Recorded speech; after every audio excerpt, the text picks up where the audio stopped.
മുണ്ടത്തിക്കോട് ദുരന്തത്തിന്റെ കാരണം സംബന്ധിച്ച് അവ്യക്തത തുടരുന്നു.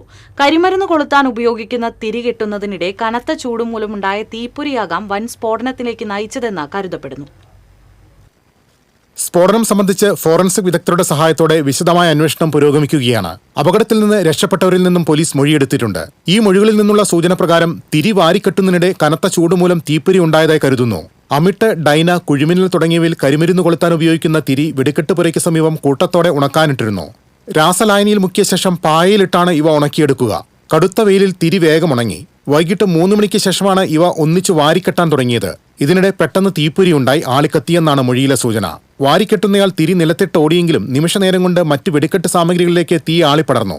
നിലത്തിരുന്ന് കരിമരുന്ന് നിറയ്ക്കുകയായിരുന്ന തൊഴിലാളികളിൽ പലർക്കും എഴുന്നേറ്റ് ഓടാൻ സമയം ലഭിക്കും മുൻപ് വൻ സ്ഫോടനമുണ്ടായി. നിൽക്കുകയായിരുന്നവർ ഓടുന്നതിനിടെ ദൂരേക്ക് തെറിച്ചു വീണു. ഈ മൊഴികളുടെയും ശാസ്ത്രീയ പരിശോധനകളുടെയും അടിസ്ഥാനത്തിൽ പൊട്ടിത്തെറിയുടെ കാരണം കണ്ടെത്താനുള്ള ശ്രമത്തിലാണ് അന്വേഷണ സംഘം. TCV തൃശൂർ.